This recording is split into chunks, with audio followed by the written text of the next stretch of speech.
Welcome to Are You Quizzing Me? I'm Vineeth Nair with my co-host Aditya Kashyap. This is a quizzing trivia podcast show where we ask each other questions and share what we know and learn with you. Though in a quizzing format, it's not competitive. The questions are simply a way of sharing our love of trivia. So sit back, relax, and join us as we explore the depths of human knowledge. Here's the format.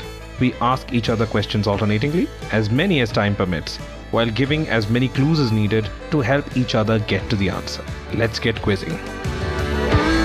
And we're back for another episode. And as usual, before we start the proceedings, we have some unfinished business from the previous episode. Aditya was about to enlighten us all to what would the band Nickelback be called if they were from India.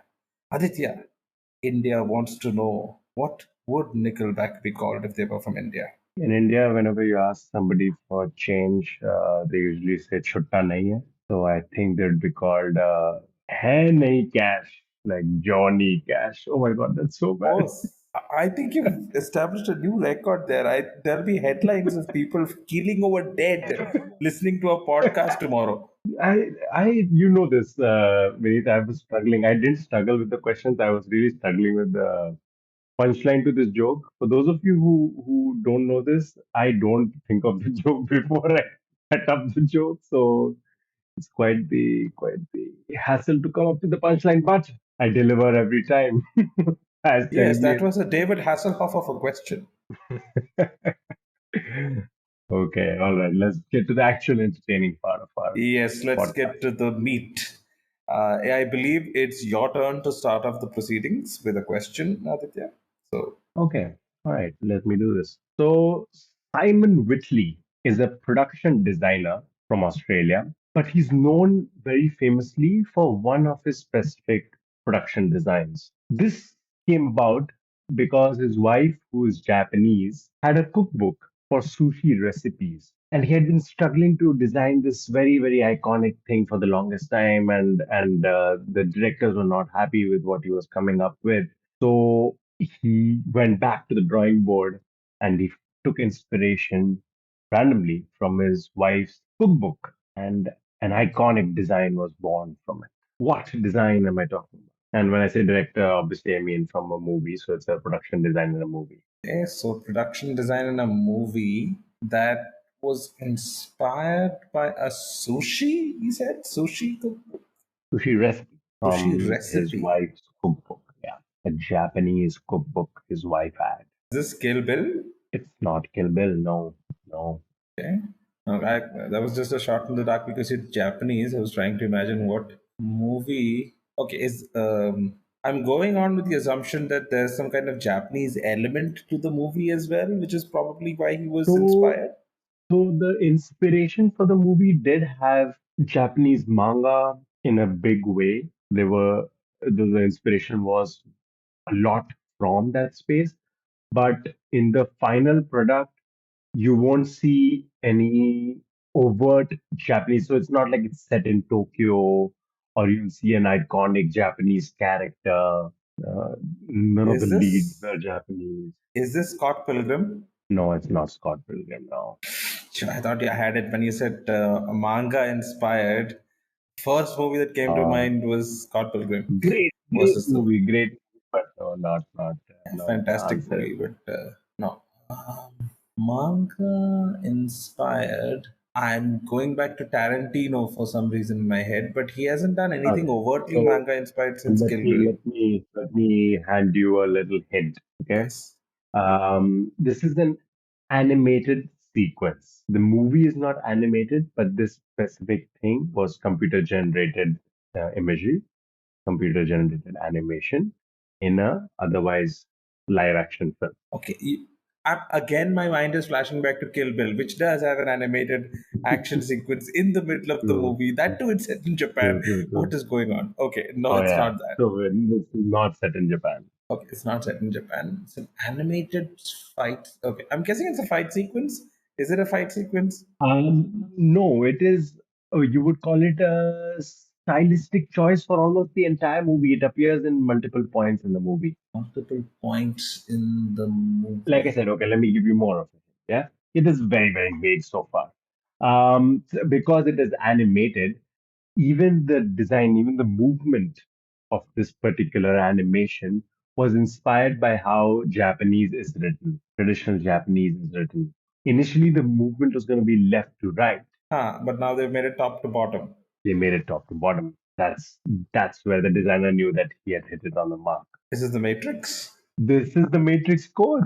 This is the Yeah, the Matrix falling green code. code. The yes, yes. Okay, The falling green nice. code in Matrix comes from a sushi recipe. Okay, how did he get from sushi? The cascading characters are actually in Japanese. It is written in katakana, and Oh, that yeah, which I didn't realize. I had no idea. Probably it was so small, and it's I thought those were random symbols. yeah, it is not. It's actually katakana. And the reason being Wow. that the Wachowski siblings were inspired by manga in a big part Yes, when yes, they were yes. making Matrix. And they had asked the designer to come up with something from that specific culture. So he went back and he put his mind to he put the mind to the drawing board, and he decided that a sushi recipe cascading across the screen would portray the image beautifully. Tell me his name again. The name of the guy is Simon Whitley, and interestingly, he still has not revealed what the recipe is specifically. We know it's a sushi recipe, Oh, but what sushi specifically he has chosen not to reveal. so this So, mystery yeah. remains. Oh, that's a cracker of a question to start with. That's a cracker of a question to start with. No, because to be honest, when you were mentioning everything, I kept thinking, is he purposely misleading me? It has to be Kill Bill. It fits everything in Kill Bill. No, No, but this not is brilliant. Philippines. This is a brilliant cracker of a question. Yeah. Okay. Let me see if I can match that. This question is from a Sure. completely different area of, you know, trivia. Dwight D. Eisenhower, famous general and sometime president of the USA, faced something of a dilemma in 1953. He was a military man and was so inclined to augment defense because of the perceived red threat, the communist threat posed by the erstwhile USSR. But at the Right, same time, he was also a Republican president. And one of the main pillars of Republican ideology is to cut state spending. right. So he was in a bit of a dilemma. His solution was simple: increase the armed forces, but then decrease their budget. Now, ordinarily, this Okay. would be impossible to do. The solution that the US Joint Chiefs of Staff came up with, which they called the New Look, was a policy of using nuclear weapons in any conflict bigger than what they called a brushfire war. This allowed them to radically reduce the number of servicemen and replace them with comparatively inexpensive atomic bombs. Now, all of this was described in a story in the Winona Republican Herald, a newspaper, on 21st December 1953. The story Mhm. also reports Admiral Arthur Radford as describing the policy as the blank, fill in the blank theory. Okay? He called this policy Mhm. as the blank theory or X theory. I Mhm. need you to fill in the blanks with this common phrase which has now got nothing to do with nuclear armament. So, any conflict more than a brush fire, is that what Yeah, so the you idea refer to? was you could have small nuclear weapons made quite inexpensively as far as they were concerned. So even if it's a small war, rather than commit troops and other infrastructure on the ground, just bomb them with a nuclear weapon. Very simple solution to come up with. Mhm. A strange world we live in where atom bombs are considered a cheap and easy solution. Yeah, and this is Okay. 1953. Oh boy. All right. And this phrase is no longer used exclusively in a military context. Yeah, it's completely lost its nuclear implications. Okay. The Admiral, the Honorable Admiral Arthur Radford described it as the blank theory. This entire policy, he described it as the blank policy or the blank theory. And it's used quite often, even today, but people use it in a completely different context most of the time. Blank theory. No, I have absolutely no By the idea way, when I how say it blank, begins. it's not just one word, there are multiple words. It's a phrase. Okay, got it. But yeah, anyways, I'm still lost. So give me a hint. Okay, this is a gimme because it's very difficult to give clues for this particular phrase without giving it away, but I'll just give it. So nowadays, this is used in association with a financial implication rather than anything else, most of the time. Oh, wow. Stock market crash, recession. Think more ground level, don't go very high level. It's not a very large philosophical kind of use, it's used in daily life as well. But in a financial, like economic sense. Yeah, the implication it's used well is mostly financial. It doesn't have to be macroeconomics. It can be, microeconomics, home economics. I'm being a little vague so that I don't give it away, but still, Uh-huh. yeah. Yeah, no, but I'm still struggling. No, I still have no clue. You might have to, if you don't have any other clue, you might have to just give me the answer. No, I can give you one more clue. So, you know how there are certain things, certain concepts in different languages. Some require many, many words to describe, while certain languages have just one word to describe or two words to describe the same thing, right? So Okay. now, if this Mm-hmm. phrase, which is in English, has multiple words, the same thing could be described in Hindi, for example, in two words. Something like Okay. paisa vasool. But the two words you're not going to tell me. No, the two Hindi words would be paisa vasool to describe the same Okay. concept, but in just two words. Oh, so Paisa Vasool is the Hindi translation of that English Not phrase. Hindi translation, but yes, you could It definitely describes the use it in a same similar word. context. Uh, uh, Short changing, no. Okay, Uh, just think of the context again, as I mentioned, right? He's okay, a can you just run me through? So this was for any conflict where they basically wanted to cut down on costs, so they were removing the expensive military men and replacing it with nuclear arms, which was yes, cheaper. yes, And this was Dwight D. Eisenhower. And what is yes. the name of the guy who named the theory? Admiral Arthur Radford. No, his name is not significant. Oh, okay. His name is not You actually significant. kind of summed it up quite well. Having these nuclear weapons would cut down on cost. So just rephrase that sentence which you just told me, and you have the answer. Cut down on cost. It was cost cutting measure. I don't know. No, no. Well, I No, was I also very can't. surprised when I came across this. I had no idea this was the origin of this phrase. I know I'm completely lost. Please put me out of my misery. I have no idea what you're referring to. Okay, so basically, this is the origin of the phrase more bang for your buck. Ah, nice. More bang for your buck. Oh God, I would not have gotten there. Great. So, this was actually, when the article was written, this was actually an adaptation of Pepsi Cola's slogan, which was more bounce to the ounce, which was introduced in 1950. Okay. Okay. Most sources credit US Defense Secretary Charles Wilson as the source of the Hmm. expression, but these Okay. invariably point to him having used the phrase in 1953. However, Wilson Hmm. wasn't the person who coined the phrase. Okay. Although its increased use in a military context during the time of the Eisenhower administration did bring the expression to a wider use. Okay. More bang Interesting. for your buck. Um, great. Etymology. I love that. Okay. Fantastic. All right. My question. So, Okay. this particular practice is credited to various origin stories. So it's a practice that happens commonly in today's world, but Mhm. the origin of it is not very well decided. So I'm going to give you some of them. Let's see at what point you figure out what I'm talking about. Okay. Yeah. To keep to appease ghosts is one of the superstitious origins. Okay.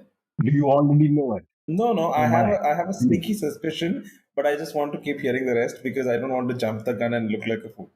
Okay. No, there's no looking like a fool in this podcast. We No, I both look are like a fool to extremely smart. me.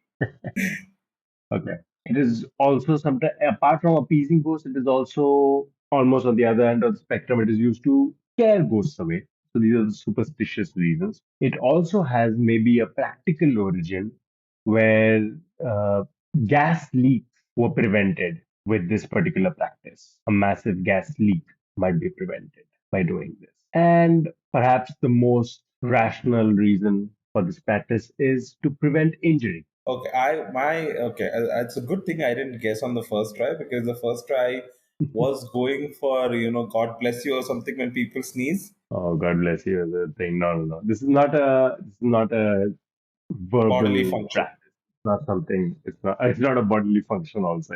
Yeah. Okay. But it's also not something people say. Yeah. Okay. So it can be used to protect against ghosts, to drive away ghosts, to prevent gas leaks, and to prevent injury. And we don't know where the practice actually came from, right? Yeah, there's no specific origin that is definitive. Because gas, the kind of compressed natural gas that we use is actually odorless.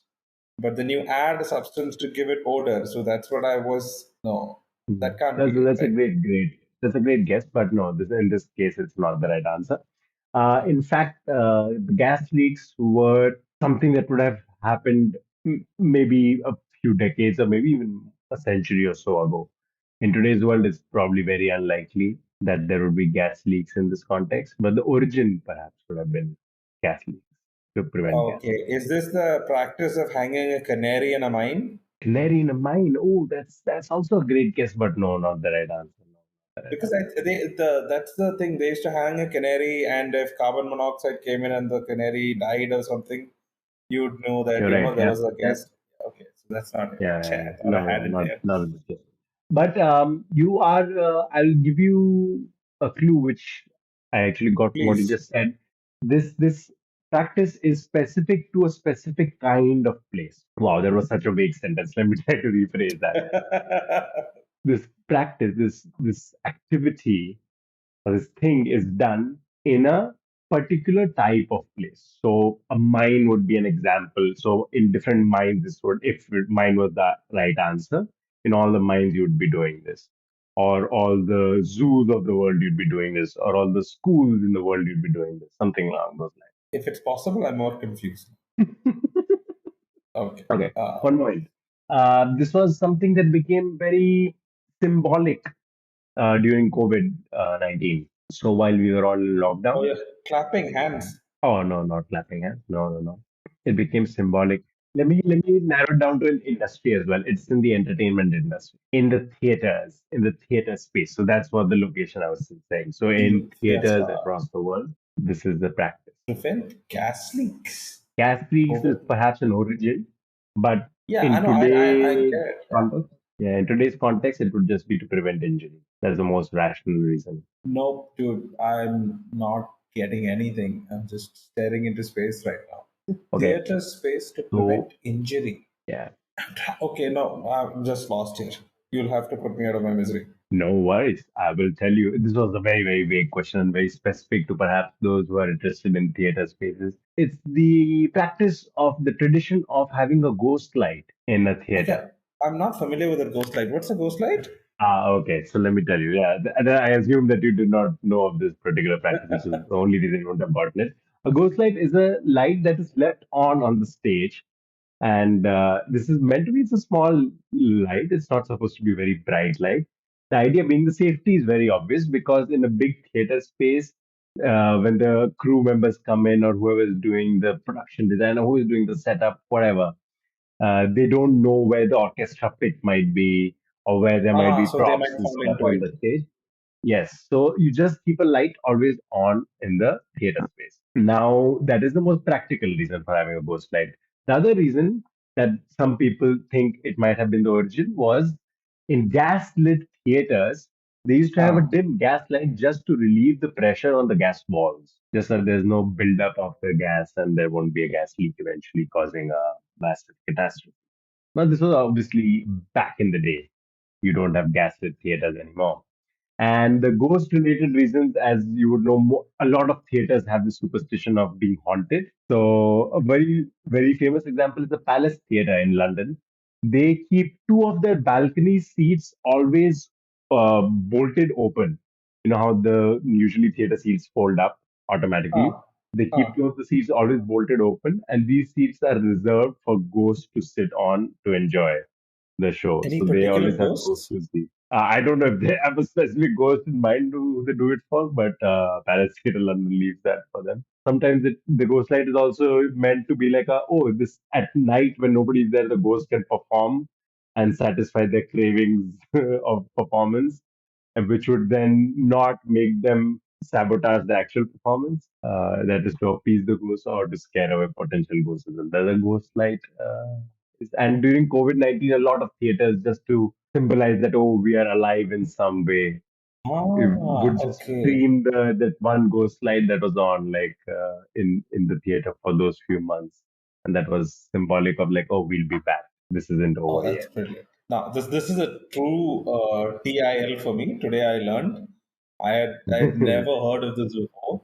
And for those in the audience, Aditya is a child of the theater, a theater Greek. I am. Yes.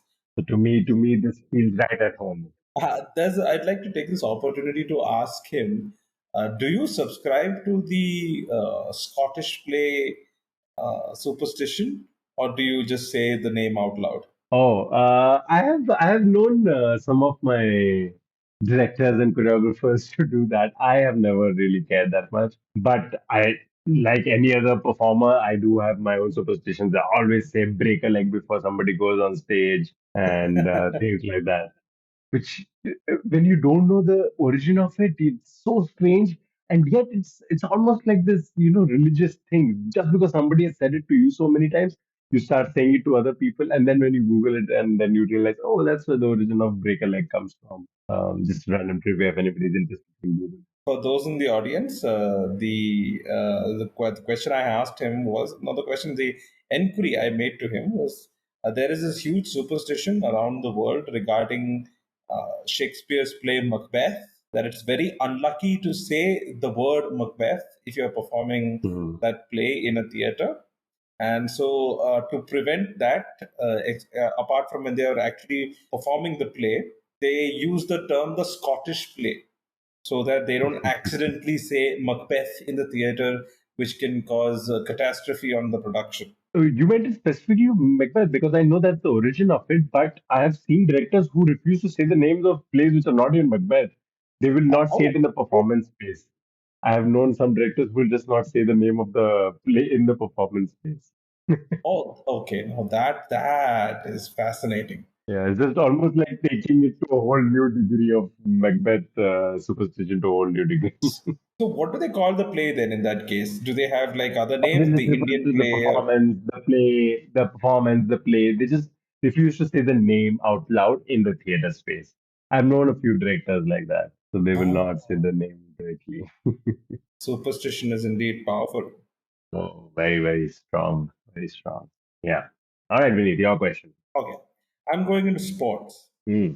Mintonet, as it was originally called, was the name given to the sport founded by William G. Morgan. The sport roots can be traced back to Holyoke, Massachusetts, when William, the director of the local YMCA, created the sport as an alternative to the more physical basketball. At the 2008 Olympics, a variant of this game was the most viewed sport at the Olympics. Which sport am I talking about? 2008 Olympics, a variant of the sport was the most viewed sport. Yes.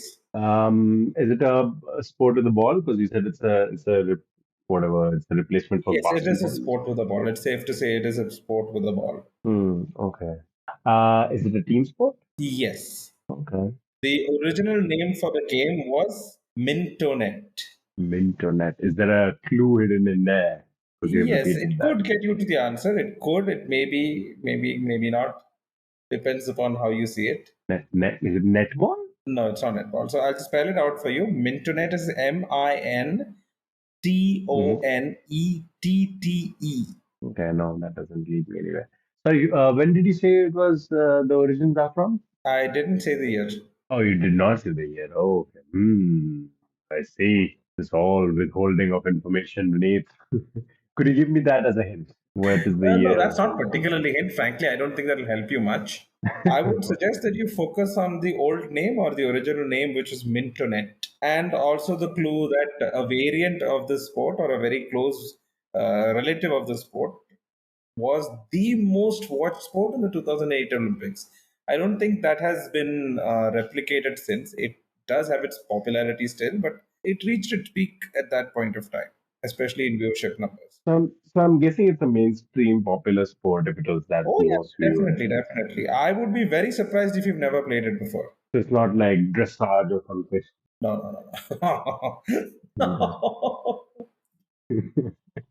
Yeah, no, it's not dressage, nothing equestrian. This is a sport that's played quite often in schools throughout the world, dare I say.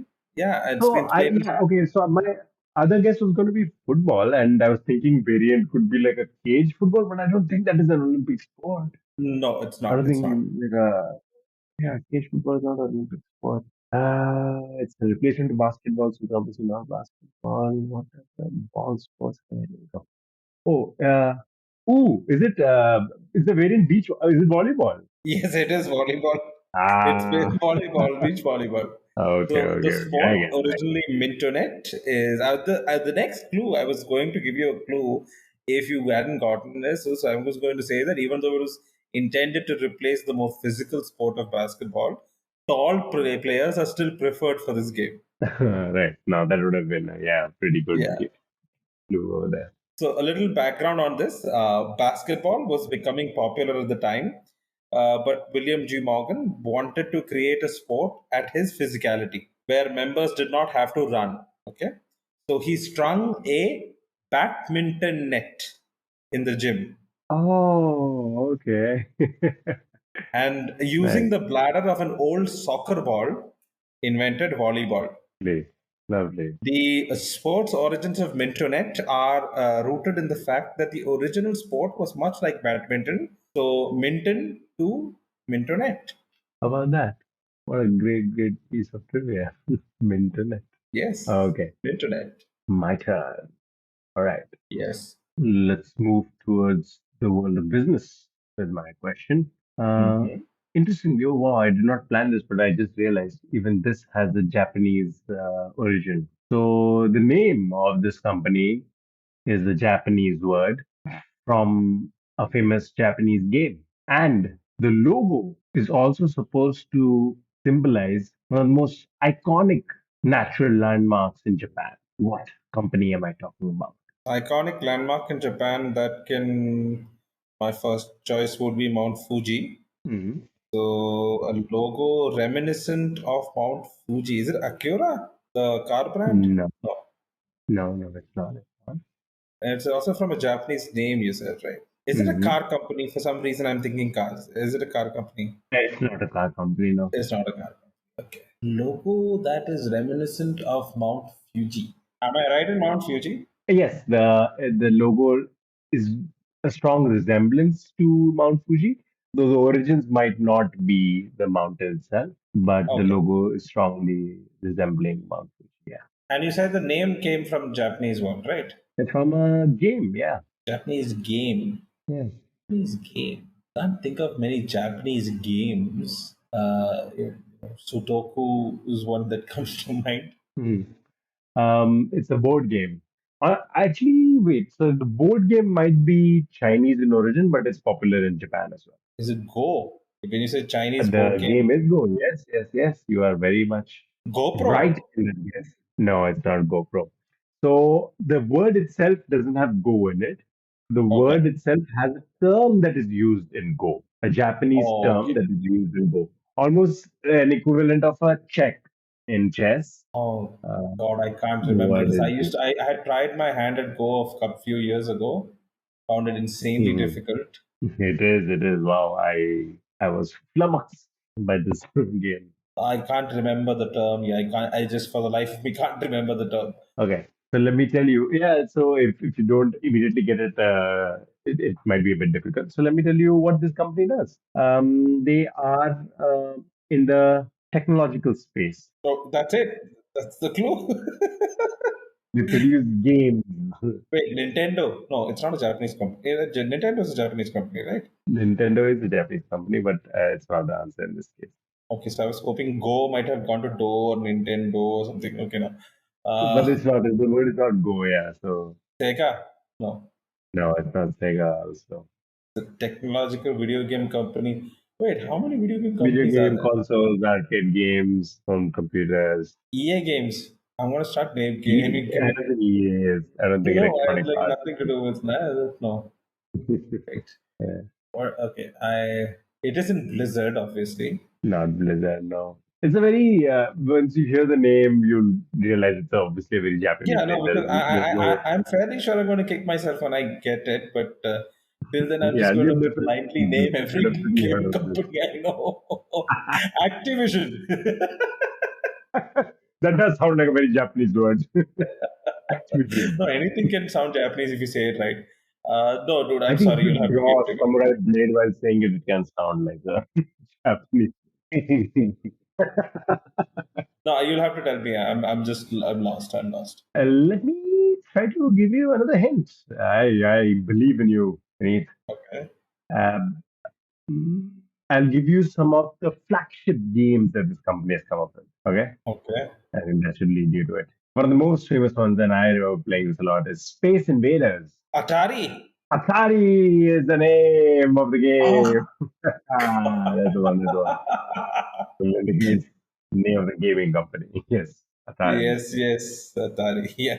On the moment you said Space Invaders, I was kicking myself. It's obviously yes, it is Atari. Atari is one, yeah.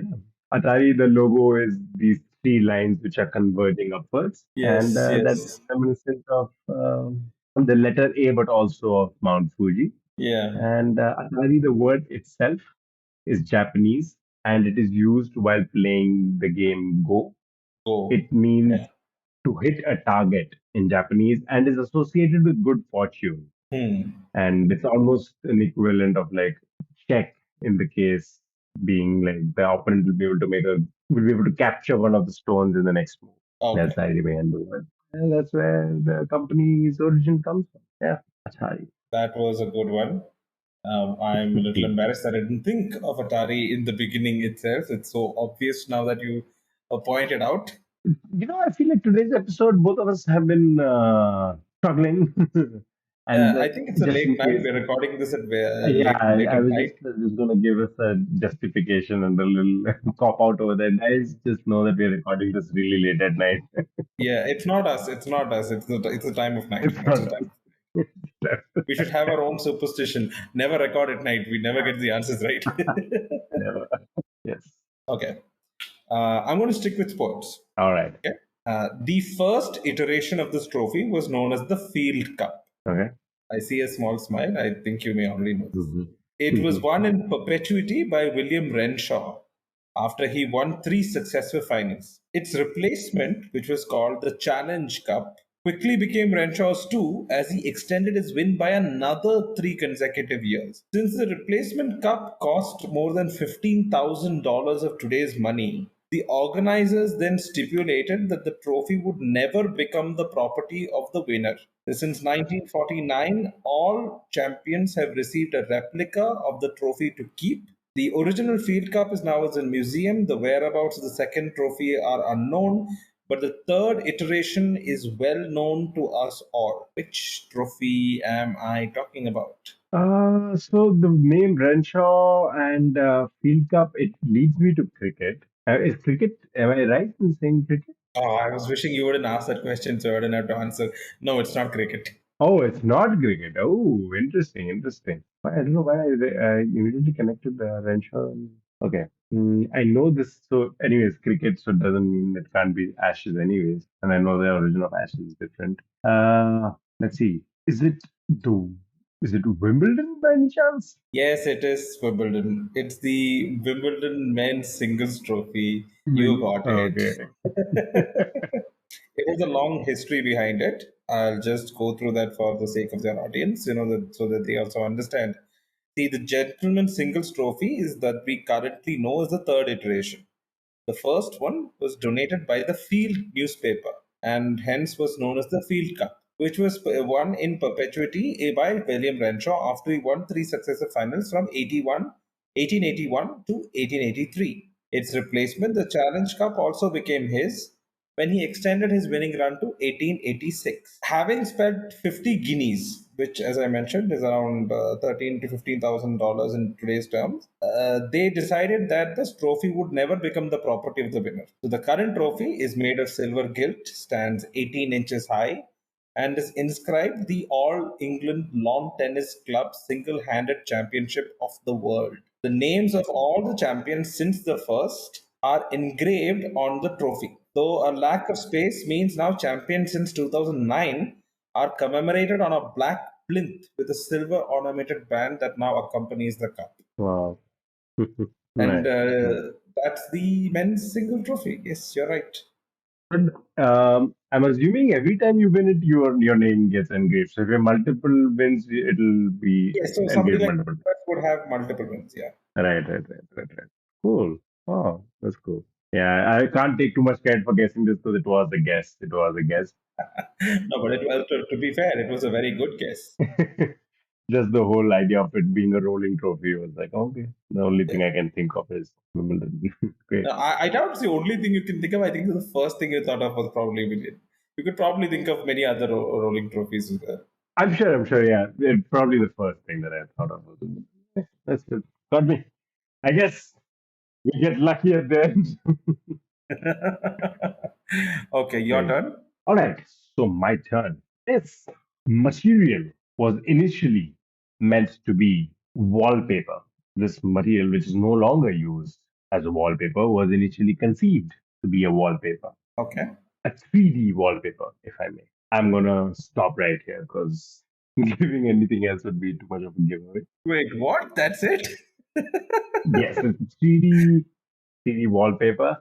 Wallpaper being for the actual walls, not like a wallpaper for your screen. So wallpapers for actual walls. They're supposed to be wallpaper. Okay, this material was supposed to be 3D wallpaper. Yeah. 3D wallpaper. Dude, of all the vague questions you asked me, this is like the vaguest Like of them all. unnecessarily vague. Unnecessarily vague. Let me be kinder. No. So like I said, it was a 3D wallpaper. The two guys who came up with it, an engineer and a Swiss inventor, Al Fielding, and the other guy was called Mark Chavanis. They were trying to create a textured wallpaper, so 3D wallpaper. What they Huh. did was they sealed two shower curtains together in such a way that it became 3D, giving the wallpaper its textured appearance. So two shower curtains were sealed together, and the listeners obviously can't see it, but Vineet can see me gesticulating wildly. So imagine Yeah. two shower curtains and they're sealed together, but in a specific way, such that the wallpaper now had a textured appearance. They realized that there is a much better use for this particular material, and since then it has been used in this other way and not as a wallpaper. This is What tarpaulin. material? Tarpaulin? No, that's not tarpaulin. No, but Two tarpaulin, just like shower curtains. tarpaulin, is meant as a protective material. Yeah, I'm guessing no, Today. because when you said shower curtain is usually water resistant. So it's something water resistant. Two of them combined together to create textured. These are not sleeping bags, right? Please tell me it's not sleeping bags. No, it's not a sleeping bag. Not No, no. okay. Okay. So two. I'm just thinking of anything that can be made with two layers of water resistant material. So the water resistant part might be an important feature, but it's not the crucial feature for this particular material. What is Gotcha. important and what I said and I was slightly vague about was the specific way that they sealed it, such that it retained a textured appearance. It was a 3D thing. Because if you seal it just flat to surfaces, it would not Yeah. be 3D. It would not be textured. Yeah. That makes sense. Is it vacuum sealed or something? No, right? No, that's not vacuum sealed. No, I need a clue. I need another clue. It was almost made into an official toy, given how much people enjoy playing with it. People enjoy playing with it. Yeah, Almost made into a toy. Bubble wrap. it is bubble wrap. It is bubble wrap. Oh, okay. So the reason I was being vague was because the two shower curtains were sealed in the way that it left air between them, which would give it a texture. The air bubbles were left in between. And the wallpaper itself wasn't popular, but what they realized was they had come up with a packaging material and they pivoted to that. And the toy part of the trivia comes from actually Bubble Wrap made it to the National Toy Hall of Fame finals in 2016. Oh, So it was amongst the top contenders, given how much people like to play with Bubble oh yes, yeah, very addictive. Once you start popping, you can't stop.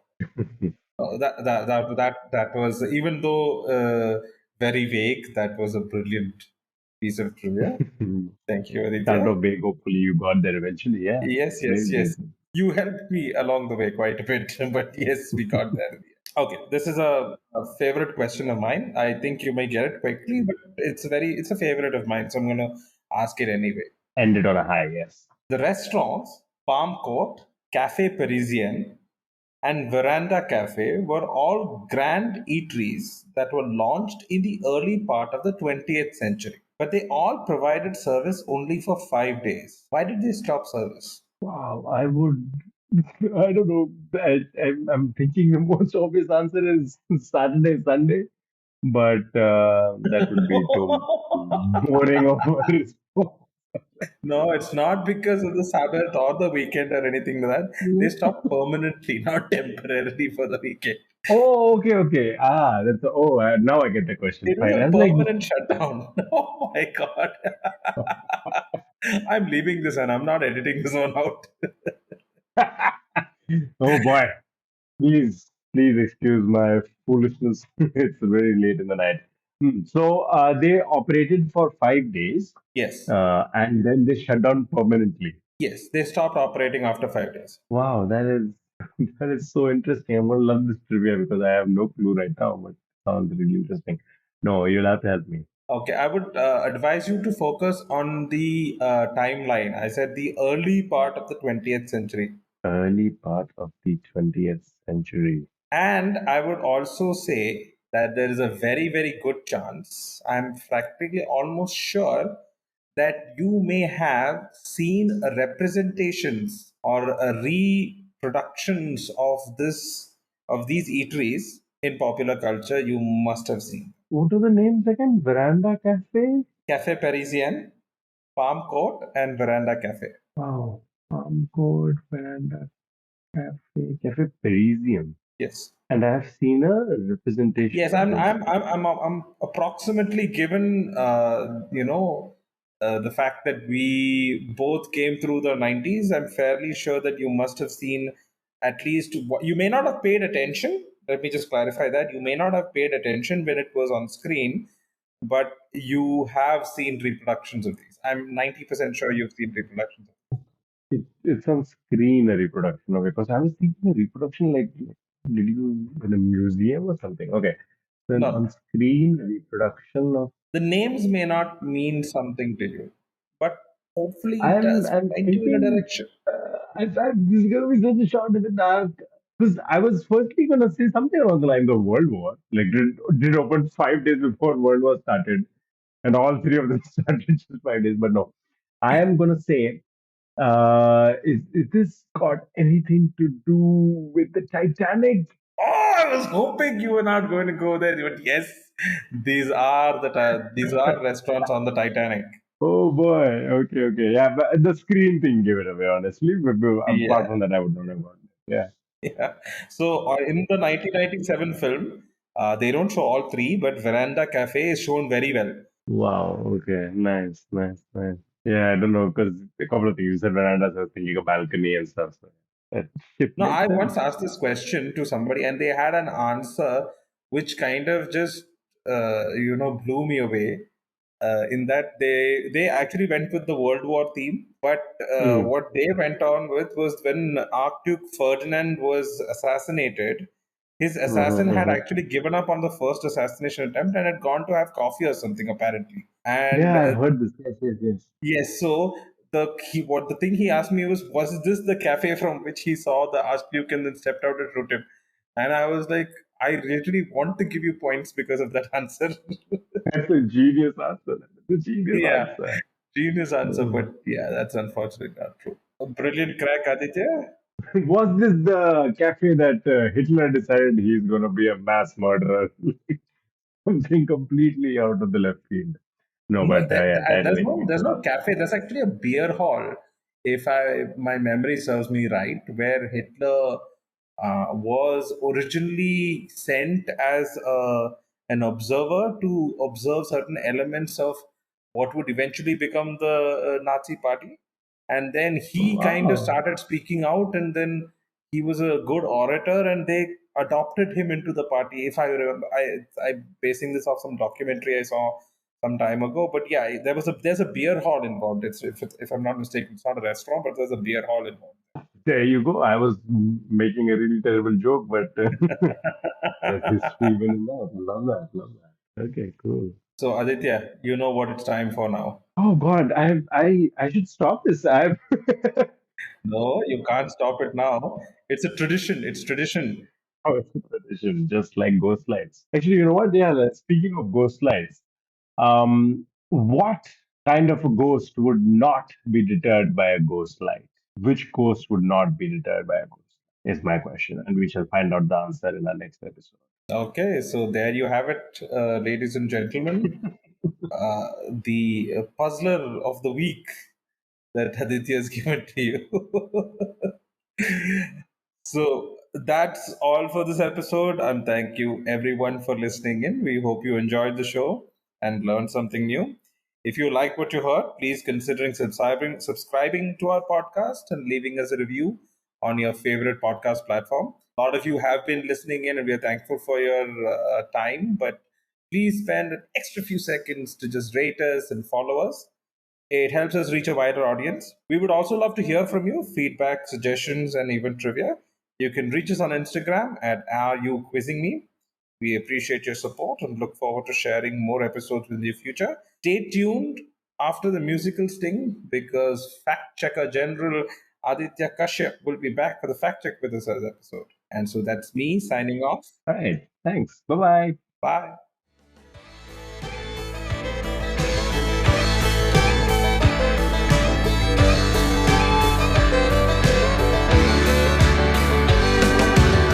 And here's the fact check for the episode. Until the success of Harry Potter and the Cursed Child, Palace Theatre in London did have 2 seats permanently bolted open for the theatre ghosts. However, for the aforementioned play, those 2 seats were sold to the public. There are 2 ghosts in that residence, an unknown ballerina who has been known to pirouette across the stage, and the famous actor Ivor Novello, who apparently watches performances from the magnificent dress circle.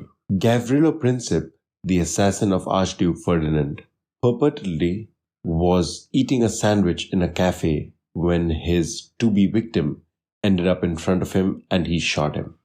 However, the story is not substantiated and corroborated by historical sources and might be a popular urban legend. And that's all for the fact check.